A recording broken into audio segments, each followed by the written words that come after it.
Holito Chamawengapa and Tuk Holisio Shata. Let's look at this. Leaves a man dead and two others injured. It happened near 62nd and Campbell at 8 last night. A group of men was standing on the sidewalk when they were approached by two people who started shooting at the group. One of the victims was shot in the head and died. Two survivors are recovering in fair condition. Detectives are searching for two people. Police broke up an overnight. All right, so you can see that was a very quick segment. And they were approached. People just don't know how to. People don't know how to act, man. It's at night. We standing around on the block, possibly smoking weed, possibly drinking some liquor.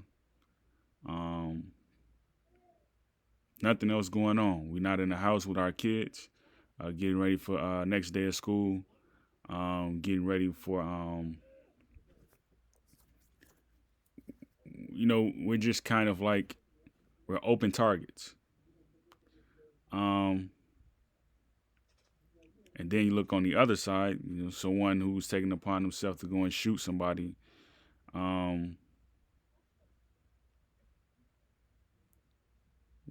Why are you going to that extent to go get revenge on something that they possibly done or possibly did? When you have all these organizations out here who could investigate and possibly bring a calm to the events that occurred. Because let's face it, like, a lot of people just do stuff to be seen, and a lot of people just do stuff to get recognition. It's not because, like, oh, my cousin, he died in an ambush, so like I'm going to get revenge. No, it's not that. You know what I'm saying? Like, people don't even cry these days at funerals. You got whole judges on Twitter that you can contact or like leave notes for to like escape karma, and like people just don't do that. Like me, I'm one who escapes karma in everything that I do. I don't flash stuff.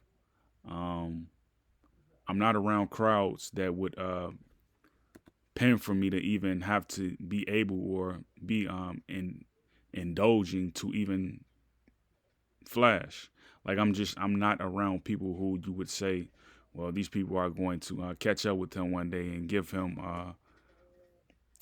the karma that he deserves. Like, I'm just not around those type of people.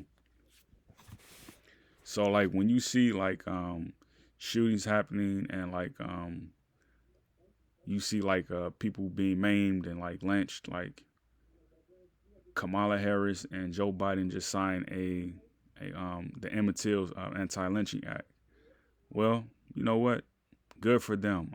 But like people are still getting shot in these streets. When you sign an anti-lynching bill, disarmament is supposed to happen. And you can't get weapons, until like we've decided that your government is peaceful and standing. All right, because like you look at the Security Council at the UN, like certain people just can't be in it. Like you just got people that's in it that shouldn't even be in it, but like they're in it. You know what I'm saying? Like Russia and all these places, like you see these African countries, like they can't stand on security councils because United States feel like they'll feel bothered by them. Like they've released statements like we don't feel comfortable around, Africans who are who have nuclear powers. You know what I mean? So like you imagine these things and like you just see it for what it is. I'm just one who feels like the anti-lynching bill, like it's supposed to remove people who are a detriment to themselves.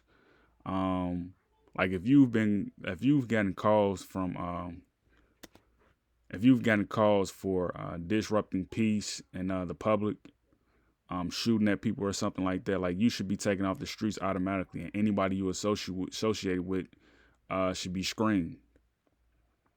Cause like it's not easy. I mean, it's not hard to do this when you live in Chicago. Cause like everybody knows everybody in Chicago. Everybody knows, like, you'll see like you have a person may be like 24, 23, and you got parents, right? And this person may be in the gang. Like, that parents know they're in the gang. So like, not only do that young adult need to be taken seriously as far as like his being a detriment to the public, but like his parents need to be taken seriously, because like whatever happens to their son, they're going to react. So like, you see all this stuff happening. Like, shootings is not supposed to be happening every day in any part of the North America regions. In any other Beylicks, they're not supposed to be happening. And then you see like they are happening. So I stand firmly by this. Like they need to take guns off the street. They need to put more security detail as far as cameras and satellites. We don't need armed men walking around here trying to patrol communities. We don't need that. All we need is cameras, and we need satellites. That's all we need. The moment you do something, you're gonna hear a sharp sound, like, you know, like a beep beep beep, because like we got sirens in Chicago. Those towers, we got siren towers. So like every Tuesday they go off. You know what I'm saying? For like, you know, to let people know, like, take a break, rest, and you know, rejoice. But we have those sirens in Chicago. Like, I think they used to go off like every Wednesday. So you see this, like, we'll be in class in Chicago, and like you'll just hear the siren go off and everybody will stop and just take a break. But like you can see like it's so much artificial intelligence out here. Like I report people who don't use computers and who don't use their phones for what it needs to be used for. You know what I mean? Like, there's people out here who don't have computers. Like, how do you not have a computer at home? But like, there's people who don't have computers. And like to me, like computers are like covers a huge gap in mental health. It does. Like, I don't care where you go, somebody got some form of technology that they're using. And like, there's people out here who's just not using technology. You know what I'm saying? Like, they're in the way. So this happened on 62nd and South Campbell Street. We need to stop stuff like this from happening. All right, so let's see what these representatives have to say, and let's see what these senators have to say, because like, they already signed the anti-lynching bill. So if that happened, should nobody be getting shot? So while Kamala Harris is running, saying she's going to do this and do that, and she did this and she did that, like, no one's feeling the effects of what she did or what she's saying. Because like, as you can see, a shooting happened the other day and I covered it, and the shooting just happened yesterday and I covered it. So yeah, man, like, don't get caught up in the hype, man. Stay tuned for more content, and like just watch out for the hijack. Great peace, great understanding, great wisdom. Take care. Yokaki.